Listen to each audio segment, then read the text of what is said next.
The fastest way to the heart of a country is through its food. And street food is the bullet train to the most authentic and delicious discovery. International street foods run the gamut from gourmet. It's got a super splendid ocean flavor to it. To adventurous. I love worms. It's a bamboo worm. Indulging in street foods is like learning a new language. So after a good night drinking with your friends, you gotta eat a broodjes out vlees. And once you try it, there's no going back. It gives you a bit of a kick, and it's quite addictive. So forget the restaurant menus and lace up those walking shoes for the best, cheapest, and most fascinating eats on the streets around the world. Hi.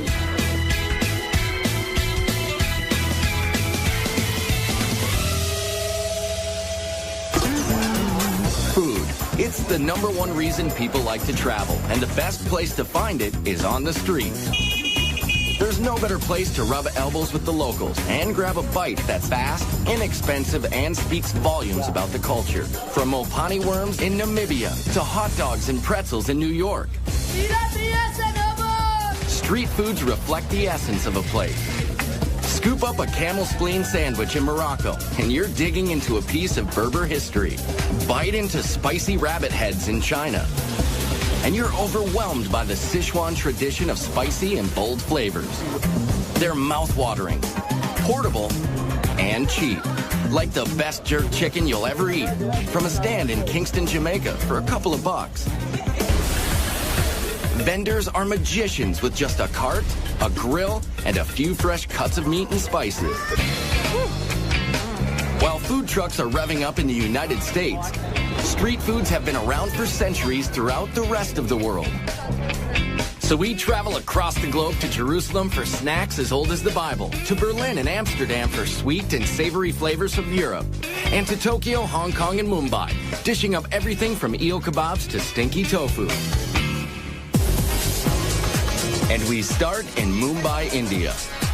It's the largest open-air kitchen in the world. Sizzling hot, crazy loud, fast, and always cheap. Capable of serving, get this, more than 20 million people a day.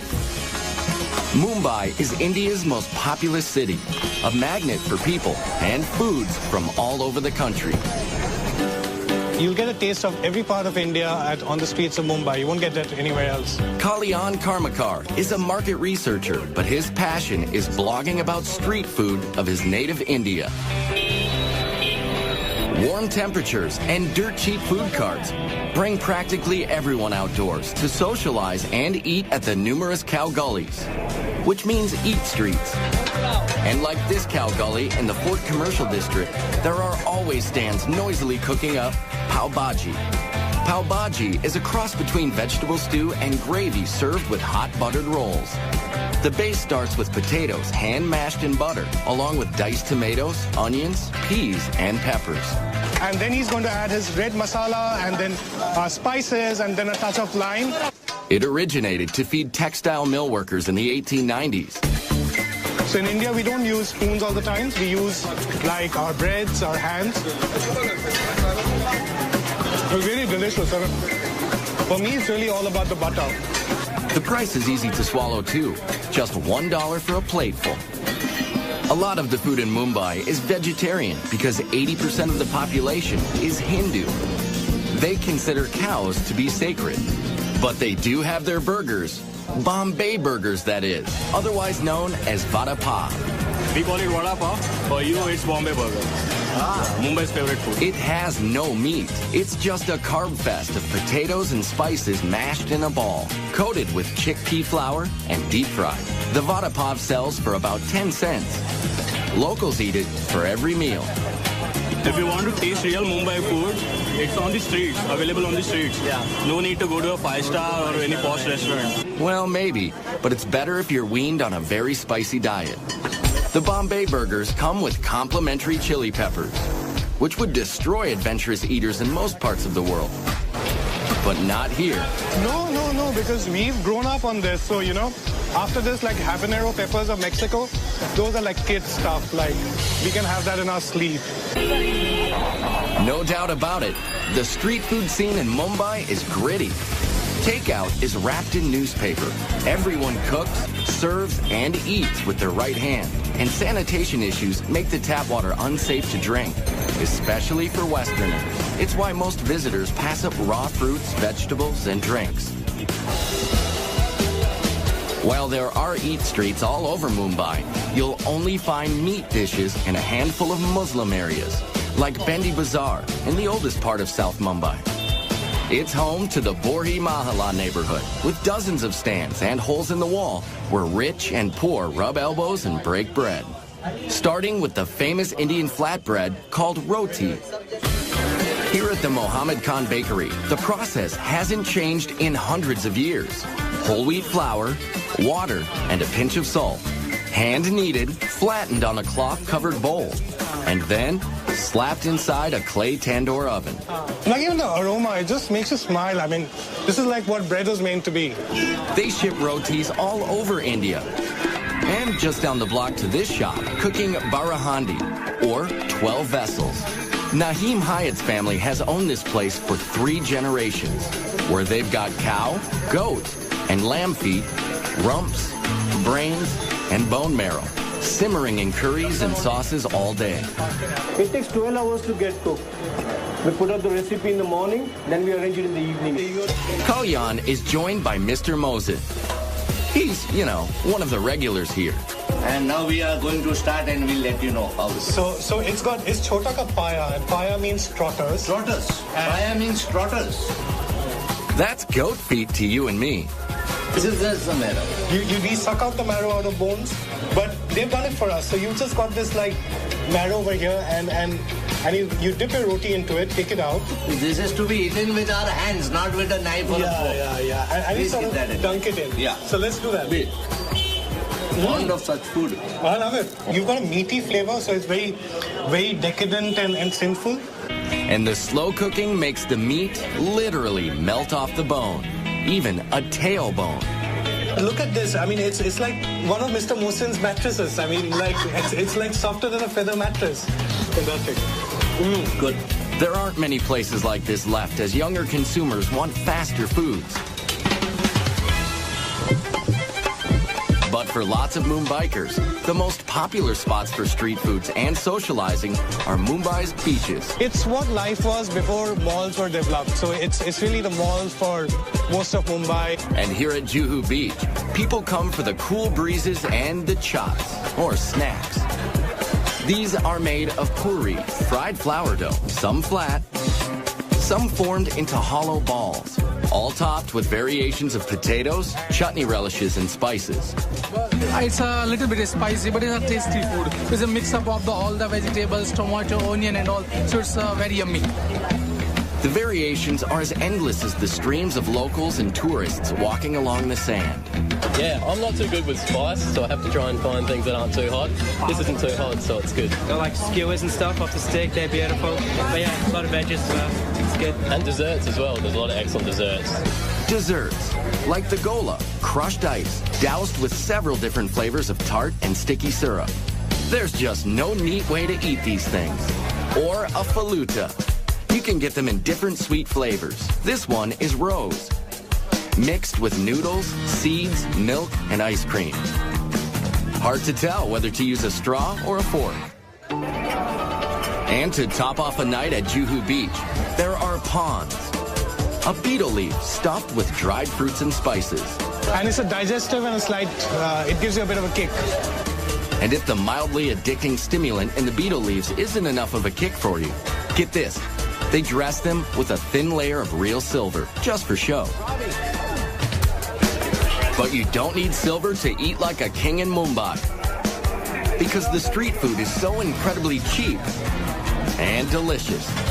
I love Mumbai. I'm addicted to Mumbai. It's a bit like Hotel California. Once you check in, you just can't check out. And while it is tempting to linger in India, why miss out on one of the most delectable combinations of sugar and butter you'll ever find? They're very good. This diet buster is coming up later in Amsterdam. But first, it's time to pack on the protein. And in Bangkok, it either slithers, scurries, or squirms. I love worm. It's a bamboo worm. Oh my God, I want to taste it. Bangkok, Thailand is one of the fastest growing, most modern cities in Southeast Asia. With a population topping 9 million and counting. It's a city that never sleeps while it pulsates with culture, fashion, and cuisine, peddled by immigrants from around the region. So it's a constant outdoor smorgasbord along the canals and streets, with vendors hawking everything from crispy grasshoppers and locusts to fermented rice and spicy snakehead fish. Not only like fast, it have to be good. So all the street food squeeze itself into people's daily life. It's not only street food, it's a part of life. Nim Korokot is a travel and food writer who can't wait to get home to Bangkok after business trips. And I'm just fall in love with food because what Thai people love so much, I'm just ordinary Thai, we love food. They love food so much, locals eat multiple small meals all day and all night. It's always a party on the streets. Starting with seafood sold from boats along the canals that crisscross Bangkok. Here at the Tailing Chan Floating Market, sellers paddle up with fresh fish, portable grills, and spicy fixings, all on their boats. This is absolutely the best place to find the food in a very unusual atmosphere. Today's catch? Prawns, mussels, and snakehead fish, with traditional Thai sauce that combines sour, sweet, salty, and spicy tastes. And for a finishing touch, homegrown basil leaves. And the Thai know how to cook with heat. So good! Spicy! But if you're from, say, Italy, it may be more excitement than your mouth can handle. Yeah, it's very spicy. Everything is very spicy. We are not used to spicy food. But this British couple says they'd rather eat papaya salad and pork satay here than at any restaurant. And why not, when this meal costs less than $3? Oh, you can't beat the street food. It's cheap, it's authentic, it's tasty. I mean, the seafood just comes from the waterways. It's just amazing. You live like a king here for no money at all. Delicious. Vendors near the Royal Palace sell fermented rice and lotus leaves, coconut ice cream, and coconut milk, served in the source. Very fresh, very good. Yes, yes. Coconut, coconut! Thailand is one of the world's top coconut growers, and they use it in a lot of native dishes, including their favorite curry dishes. Meat and veggie curries are street stand staples all around Bangkok. You can see 20 different varieties at the Nong Leong Market, where downtown workers come for a fast, hot lunch. And what's cooking for dessert here? Steamed rice crepes, stuffed with pork minced with peanuts and shallots. Or saku saimu, same filling with a sweet tapioca coating. When we talk about people, Thai people, Bangkok people, they all make a joke about us that we eat like 5 meals a day, which is not true because we eat 7 meals a day. At night, Bangkok's eat streets are hopping. This is Silom Road. It's like a melting pot where people come from anywhere in the world and then they live in Bangkok. What they bring with them is not the suitcase, they bring the food. So there's shawarma from the Middle East and noodles with barbecue pork and crab from China.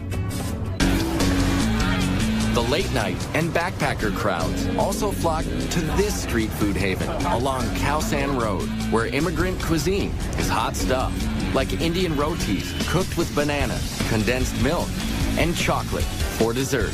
Let's get sugar high. And mangoes are served with sticky rice, sweetened with coconut.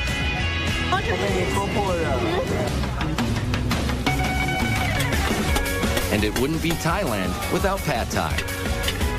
But this iconic dish is cooked in several different ways, down to the choice of 4 kinds of noodles. This close to the sea, shrimp is a popular version. It's cheap and it's safe and it's really nice. But here's where it gets interesting. Yes, we've saved the best for last. Crunchy, spicy, crispy bugs. I love worm. It's a bamboo worm. Frying bugs and selling them has been a calling for Mano Parnatharn for 20 years, bringing a taste of home from northeastern Thailand to the big city. Locusts, grasshoppers, bamboo worms, scorpions. For Thais, they are a major source of protein. But for tourists, the grasshoppers and other creepy crawlies are a test of bravery. Like chicken. Especially this giant water beetle. I'm scared. Oh, it made me proud. Yeah, it's kind of like a nice snack, I think. How is it? And how about a baby frog chaser with a spritz of soy sauce? You see, good. Like a chicken, yeah. Yeah, like a thin chicken.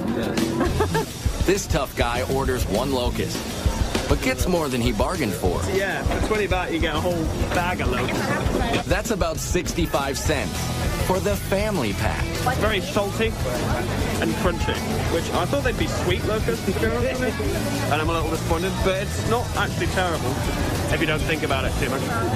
But it's impossible not to think about what you're biting into in Hong Kong, where your nose keeps reminding you. I smell dead people. That's what's coming out of this bag. That's coming up later. But first, it's Back to the Future in Germany, where you find an ingenious cross between the Jetsons and age-old tradition. It's the best I've ever eaten.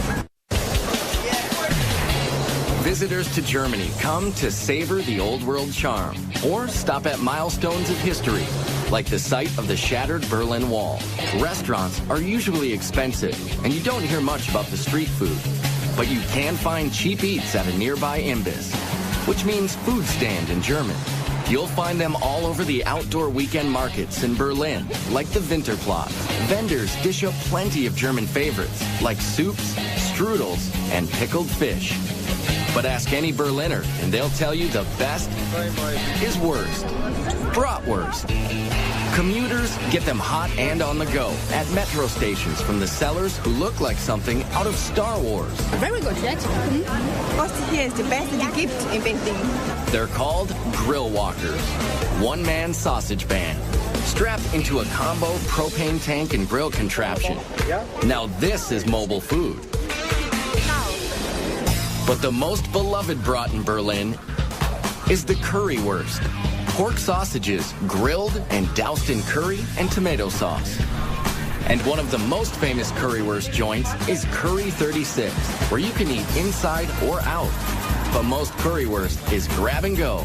I asked them where you can get the best currywurst in Berlin, and they told me Curry 36. And so I'm here now to taste, and it's great.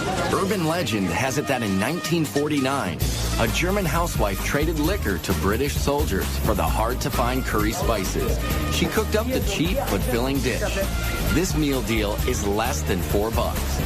Oh yeah, really good. Over the years, Germans have acquired a taste for Mediterranean fare brought by Turkish immigrants like this modest guy. Come to Mustafa's Kreuzberg, Berlin City, richtig. Best kebab in town. Doner kebabs are like heroes, an oversized sandwich made of pressed spiced chicken, veal, or lamb, sliced paper thin and piled high with veggies in a pita, all for about $4. I love kebab, yeah? Before, I don't found a good kebab, and I think I must make the best. Food writer Steen Hansen agrees. Got lovely meat here. We've got some feta cheese, onions, salad, some pieces of potato. Just delicious. And if you're on the hunt for another European street food adventure, head west to the Netherlands. Amsterdam is known as the Venice of the North because of its canals and seafood. We eat the shrimps, we eat the eel, we eat herring. Boy, do they eat their herring. Vandaag voor u wel. Dutch foodie Francis Broekhuysen gets his fix at Doppermarkt Street Market. Raw herring is salted for several days and sliced into bite-sized pieces with raw onion and pickled gherkins thrown in. They leave the pancreas inside, so the enzymes, they make the flesh really soft. Oh. It's good. Delicious. Cod is another favorite Dutch street food. In a batter with a lot of spices and herbs. And just like in Germany, Amsterdam's large immigrant population is mixing it up. It's a lot of influence of different cultures. So we have Suriname people, Moroccan, Turkish. Immigrants who cook up dishes like baga, which are donuts made of chickpea flour. Or these sandwiches. They're called broodje zoutvlees. This is fiery stuff. Sticky, gooey, hot. They are stuffed with spicy, fatty, cured beef, brought by immigrants from Suriname. Look at this. Animal fat. And all over Amsterdam, you'll find snack kiosks popular with tourists and the drinking crowd. Like the carb-loaded street foods across the canals in the Albert Cupmarkt. Bet these fries smothered in mayo can cure a hangover. Yeah, mayonnaise, baby. Oh my goodness. Folks also flock to outdoor markets to avoid the pricey restaurants, even if some of the street eats are a mystery. Still not quite sure what kind of meat this is, but it's delicious. Less adventurous tourists head straight for the famous Dutch sweet stands. This you can find all over Holland. The stroopwafel. Stroopwafels are a Netherlands creation dating back to the 1700s. 2 paper-thin cookies with sweet caramel honey slathered in the middle. This one is a secret family recipe. My father was busy getting the perfect recipe for many years. And finally he got it. Very good. It's awesome. Very sweet, warm, tasty, rich. And the other uniquely Dutch street food dessert starts with a similar sweet batter, but with different results. These are called proffertjes, which means to puff up. Miniature puff pancakes. His grandfather used to hawk the mini pancakes at traveling carnivals. Flour, milk, eggs, and some secret ingredients where I can talk about. Okay, I can understand. Yet another Dutch health food, served hot and topped with powdered sugar and butter. Lots of butter. They're very good. Yeah. Very good. Yeah. From artery-clogging goodness in Amsterdam to a bitter dessert in Hong Kong. Coming up next, turtle jelly. It's just what the doctor ordered. It's usually sexual potency for guys or beauty for women. And then, practicing proper etiquette in Japan can be very hard to swallow. This is definitely a big oyster. Hong Kong is home to cuisines from all over the world. Street foods are no exception. And here in this hip and fashionable city, they are served with a heaping helping of tradition. So you'll find skewers of pig intestines, turtle jelly, and the most misunderstood, most reviled street food ever. This might be the worst thing I've ever taken a bite of. It's all good for Amy Ma, food writer for the Wall Street Journal and other publications. Whenever you're hungry, you always find a cart. And the best thing about it is that you can walk down a street and treat that street like you would a 5-course a la carte menu, only you're going from place to place and not sitting down at one restaurant. And it starts with breakfast in Jardines Bazaar, with the Chinese version of a donut.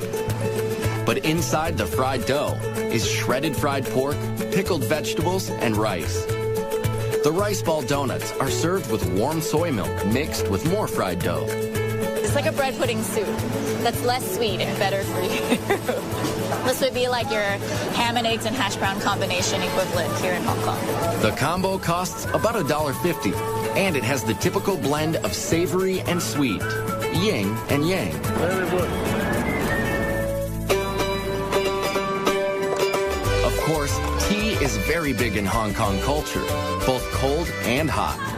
Especially the very strong, very old silk stocking tea, which gets its name from the stocking used to strain the tea over and over again. Not to worry, the stockings haven't been worn, but the tea packs a punch, which is why it comes with lots of condensed milk and sugar. Wow!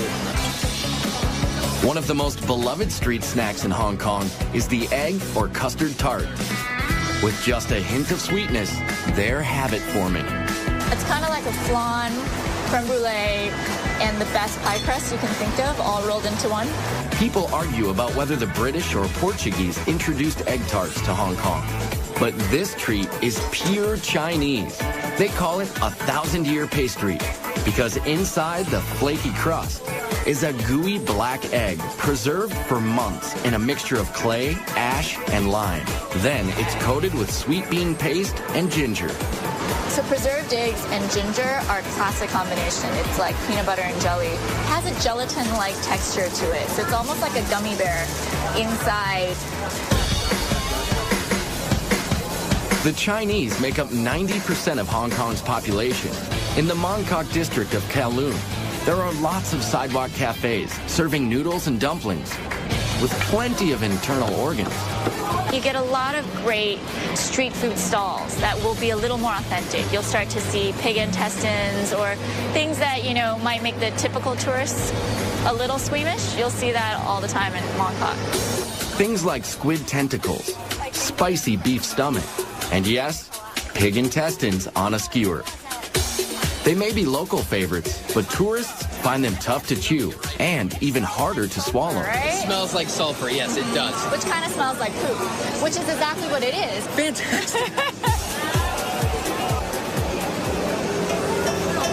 I'm not making out with anyone tonight. You can cleanse your palate and more with traditional medicines. They play a big role in what the Chinese eat, which explains why this very bitter turtle jelly is so popular here. It's like a funky coffee jello. With medicinal foods in Asia, it's usually sexual potency for guys or beauty for women. So it's this very primitive idea of what good health is. Turtle shells are broken into little bits and stewed for about 9 hours. When it cools, the thick collagen in the shell turns to jelly. It takes a liberal dose of sugar syrup to make this medicine go down.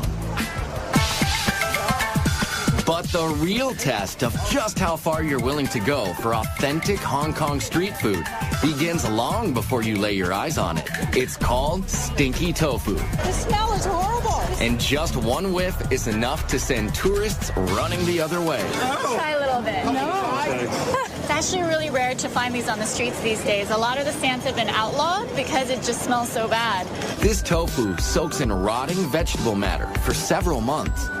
And then it's fried and served with a dribble of hoisin sauce. Dead people in my mouth right now. And seriously, most tourists won't go near it. It's really not that bad. But a couple of our crew members were willing to taste one for the team. That's horrible.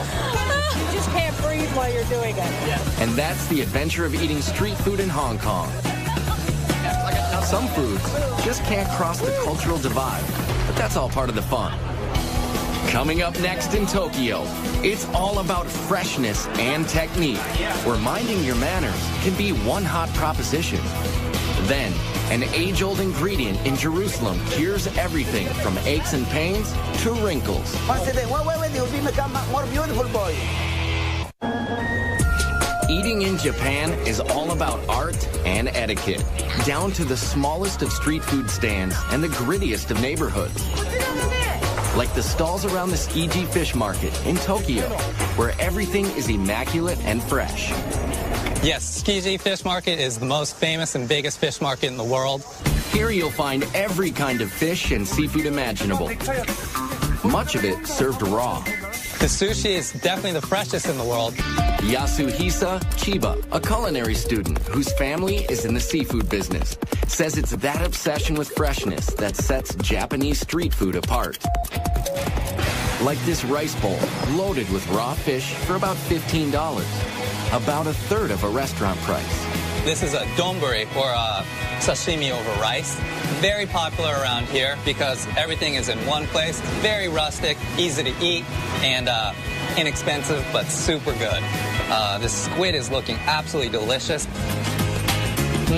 So is the raw tuna and whole shrimp.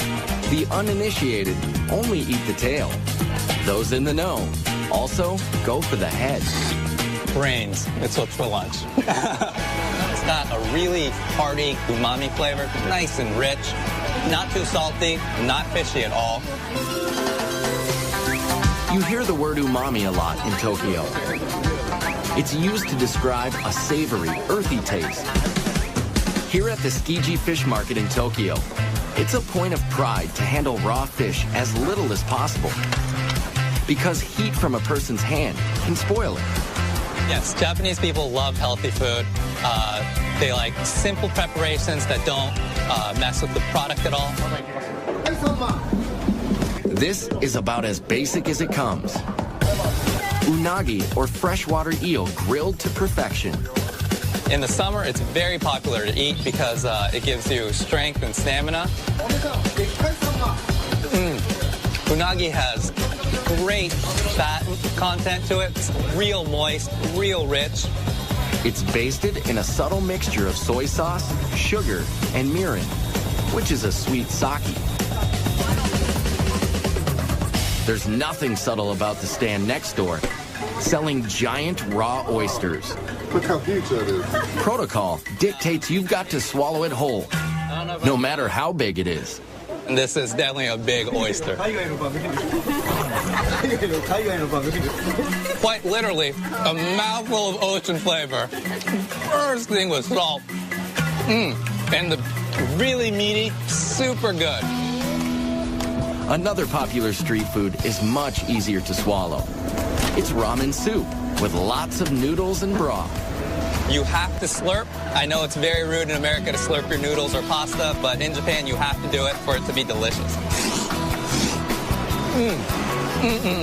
There are a lot of rules you need to know when eating in Japan, like how to bow to your server, how to add wasabi, when to pick up food with your fingers, and yes, the right way to slurp soup. Slurping helps you breathe in the aroma. The Japanese experience food with all of their senses, like the way they eat takoyaki or octopus balls. At this stand in the Yamiyoko district, a no-frills outdoor market full of food stalls. To be clear, these are not octopus testicles, they are octopus tentacles, chunked into a pancake-type batter. They're topped with dried fish flakes, seaweed, and smothered in mayonnaise. The rule is to devour them straight from the fire. It's like eating hot lava. Not an overwhelming octopusy taste. It's a lot of hot batter and the nice sauce that's on there. Tokyo is not like Mumbai or Bangkok, which have food stands all over. Here, you have to know where to look, like the Asakusa district. The street leading up to the oldest Buddhist temple in the city is lined with old-time vendors, serving up traditional treats, like marinated seaweed. It's not overly salty, it's not overly powerful, it's just got that nice umami flavor, and it's very healthy, you can tell, but it's delicious. Now, this guy spends hours scraping the kelp and soaking it in vinegar. This just might be an acquired taste, according to these Australians. I think it'd be interesting in soup or in steaks rather than just by itself. Though they love their seaweeds and creatures, the Japanese could not survive without rice. We use rice for everything. It used to be used as currency, and not only do we eat it for every single meal, it's used to make sake, shochu, desserts. Desserts like these, kibi dango. They're balls of sticky rice pounded and coated with sweet bean powder. There's senbei, a dry, crunchy rice cracker. This one is a wasabi seaweed flavor. It's cool to watch how they grill them in the back. And this woman transforms rice crackers into something you'd swear was meat, just by soaking and spicing it. If you told me that it was a beef intestine or a tripe, I might believe it. Nope, it's really rice crackers. And after a long day of eating, it's sake time, which, by the way, is also made of rice. After dark, the working crowd heads here, Yakitori Alley, under the downtown train tracks. Yakitori are bite-sized pieces grilled on small skewers. 2 skewers cost less than $4. Right now I'm going to try some livers and the rear end of the chicken. There's been a head-to-tail trend in Japan for centuries, and they're always scrupulous about food safety and cleanliness. Just from hearing its tail, you might think it's disgusting, but this is really good.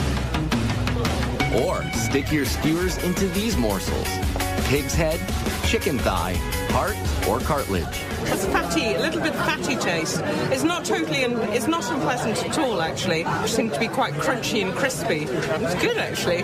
Never thought I'd eat it, but I'm eating it. The heart is excellent as well. It really, really is good. Jolly nice and splendid. Minimal cooking, minimal interruption from the chef. So whether it's cooked simply or simply not cooked, Tokyo street food is calling you like a sidewalk samurai with your chopsticks and skewers. Kampai! Coming up next, one of the oldest cities in the world dishes out street fare that just might hold the secret to world peace. My mouth thanks you. Thank you. Jerusalem is one of the oldest cities in the world. It's the crossroads of religious and cultural tradition from Africa, the Middle East, and Europe. Its tumultuous history can be felt in every narrow street and alley. Even its street foods take you back to another time, with origins from many other countries, especially those sold at the Mahane Yehuda market in the center of town. And in the middle of the market is Uzi Eli Hazy. He's known simply as the juice guy. Really, he's more like a medicine man. This one is ginger with apple, in case if you are diseased or upset stomach. Israel grows a lot of fruits, so juice stands are everywhere, but none quite like this. Uzi Eli brews a concoction to cure every ailment. Dates. It makes you wake up and full of minerals and vitamins. Pomegranate, apple, and cayenne. Make the blood to run much better. We have the bitterness and the citrus of the pomegranate, and then the spiciness of the cayenne pepper. But his most prized potions are made from one of the world's oldest fruits. It's known as etrog in Hebrew, or citron in English. What you see here is especially unique in the world.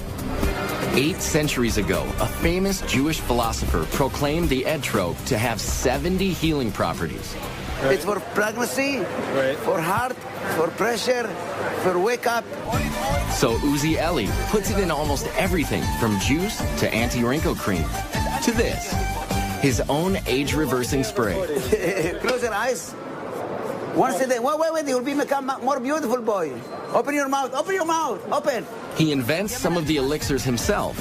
Others are passed down from his Yemenite grandfather. They prepare and heal all the system in your body. Chaim.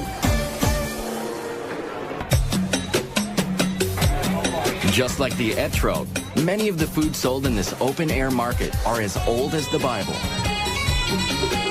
It's a large open-air market, and you have vendors with your classic spices, olives, and your fresh produce and fruits, as well as meat and fish. Ben Brewer is an amateur chef and runs Israel food tours in Jerusalem. Christians here and Muslims and Jews that have come from North Africa or Iraq or Eastern Europe or the United States, and they all bring their own culinary traditions. And all their traditions together have helped create the Israeli cuisine. And that cuisine all starts with the basics: seeds, nuts, dates, and olives. Olive trees can grow even in the poor soil of the Middle East, and they figured out how to preserve the olives thousands of years ago. We have olives that are pickled in lemon and different herbs. We have a Moroccan kind of olive, which is just cured in a lot of salt. Briny, salty. There's some garlic and lemon in there. You can tell that they marinated. And dates, which first grew near the Nile, are some of Israel's biggest fruit exports. The king of this market is out hawking a dessert called halava. Amazing. The best halva in Israel. Halava is the Israeli version of a common Mideast confection. Here, it's made from a dense base of sesame paste and sugar. And then they'll add the other element, whether it's the pistachio, the cinnamon, the chocolate, the cappuccino, to give it a slightly different flavor. It tastes like sesame, but sweet, very sweet. And in a back quarter of the market, they're still baking the same breads they have for millennia: laffa and pita, sold to stands making Jerusalem's most iconic street foods, shawarma, kebabs, and falafel. Every ethnic group makes its own versions of falafel, but they're all basically ground chickpeas and spices, molded into little balls and deep fried. It's so good, really, because also it's crispy. All of the people around the world like falafel. Kebabs also originated in the Middle East, and although many cultures have adopted them, you can't beat the real thing just outside the ancient walled city of Old Jerusalem. And at $5, the price is right. This is a part of their culture, and to experience some of the country, so I think it's a good idea. And it's also cheap. Yeah, exactly. Some of it you get at restaurants is the same, I think, but just overpriced. Jerusalem is the crossroads of many cultures and religions. The Arab Quarter is just inside the walls, through the nearly 500-year-old Damascus Gate. The Shoot, or Bazaar, is a maze of ancient alleyways, selling everything from clothing to all kinds of Middle Eastern foods, like pastries and shawarma. Shawarma is made by alternating layers of seasoned meat and fat onto a vertical skewer and slow roasting it so the fat makes it moist and tender. It's the perfect food for eating on the go, and it's habit forming. Al-A Eilat has specialized in chicken shawarma for 72 years. That looks really good. I'd like to order one shawarma, please. Sure. Would like to have it in pita bread or in the laffa bread, the Arabic bread? Decisions. The choice of salad toppings is endless. And it's finished with a drizzle of tahina, a sesame sauce. Abed Hafiz has been cooking it all his life. It's my grandfather's restaurant. It's a burst of flavors. My mouth thanks you. This is the best fast food in the world. I love the food very much. And that's the delicious lesson found in the ancient traditions of street food in Jerusalem. No matter where you come from or what religion you practice, it's the one thing everyone can agree on. And all around the globe, street foods are bridging cultural divides. So Hindus and Muslims can break roti together in Mumbai. The Japanese can keep up their ancient food rituals even on the go. In Hong Kong, locals can still find old world foods and drink herbal remedies at stalls in the middle of a modern metropolis. And the Bangkok Eat Streets offer a melting pot of cuisines. While in Berlin and Amsterdam, you can find natives, immigrants, and tourists lining up to taste the best of all worlds at great prices, keeping alive the tradition of street foods around the globe.